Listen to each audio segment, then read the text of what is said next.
दोस्तों, यूँ तो चाइना से हमारा ज़्यादा बनता नहीं है, लेकिन चाइना के अलावा एक और देश है जिसका नाम है ताइवान।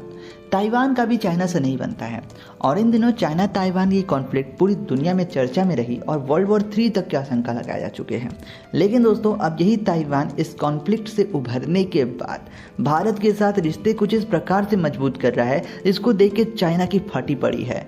भारत ही नहीं, ताइवान दुनिया के हर एक देश से रिश्ते कुछ इस प्रकार से बना रहा है कि अगर इस तरह से चलता रहा तो आने वाले 20 सालों के अंदर हो सकता है ताइवान एक स्वतंत्र राष्ट्र घोषित हो जाएगा।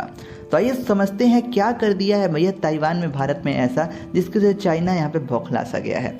तो देखिए, करंट टाइम में दोस्तों, जब चाइना ताइवान कॉन्फ्लिक्ट चल रहा था तो भारत की बड़ी बड़ी media houses ABP news, TV9, Bharatvarsh, Zee news, बड़ी बड़ी कंपनीज ने अपने कई सारे रिपोर्टर्स को यहाँ ताइवान भेजा हुआ था। ताइवान के दोस्तों विदेश मंत्री जोसेफ वू ने इन सारे रिपोर्टर से मुलाकात की और इनसे 1-to-1 प्रेस कॉन्फ्रेंस किया।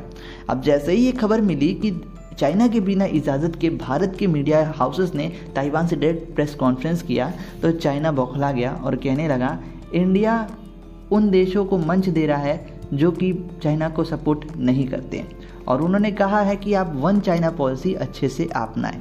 हालांकि दोस्तों, अब समझते हैं कि जोसेफ वू ने ऐसा क्या कहा और भारत ने इसके पे चाइना पे क्या जवाब दिया। इसके बाद देखिए, जो जोसेफ वू है इन्होंने 2 बातें स्पष्ट कही। जोसेफ वू ने कहा इंडिया और ताइवान दोनों सेम सिचुएशन में हैं और दोनों चाइना द्वारा कई बार अटैक किए गए हैं, लेकिन हम दोनों को साथ में मिलकर खड़ा रहना चाहिए और चाइना को मुंह तोड़ जवाब देना चाहिए। और साथ ही साथ दुनिया की जितनी भी डेमोक्रेटिक कंट्री है, चाहे यूएस हो, चाहे इजराइल हो, चाहे जापान हो, सबको एक साथ मिलकर एक मुट्ठी बनना चाहिए और चाइना के गुरूर को तोड़ देना चाहिए। बहुत अच्छी बात।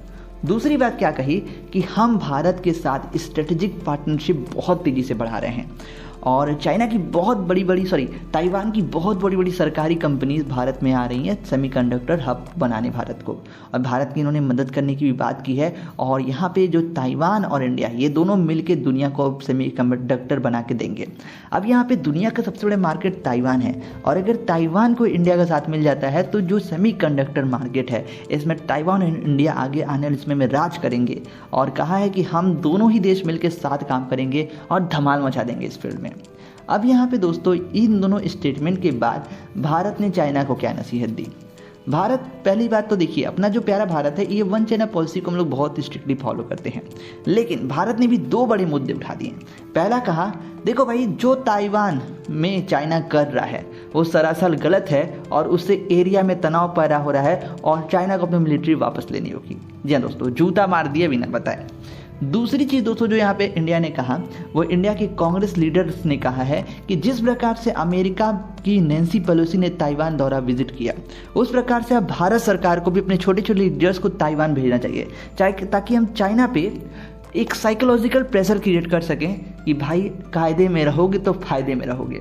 हालांकि दोस्तों, ये कांग्रेस सांसद ने कहा है और ये जो मुद्दा है मुझे पर्सनली बहुत पसंद आया। आई थिंक बीजेपी को, आम आदमी पार्टी को, देश की जितनी भी राजनीतिक पार्टियां हैं इस मुद्दे पे एक हो जाना चाहिए और साथ ही साथ शुरुआत कर देनी चाहिए। हालांकि कहना आसान है, लेकिन बहुत सारे प्रेशर्स का इंडिया भी सामना कर सकता है चीन से। और हालांकि हमें आगे बढ़ना चाहिए क्योंकि चीन हमें कभी भी नीचा दिखाने से पीछे नहीं हटता। चीन को नीचा दिखाने का मौका हमें भी नहीं छोड़ना चाहिए। और दोस्तों, आप इस चाइना ताइवान रिलेशनशिप के बारे में अपना ओपिनियन क्या रखते हैं यार, कमेंट बॉक्स में ज़रूर बताएं। और भी ऐसी वीडियोज़ में बने रहने के लिए सब्सक्राइब करिए अपना चैनल वर्ल्ड फोरम्स को। मिलेंगे अगली वीडियो में। धन्यवाद।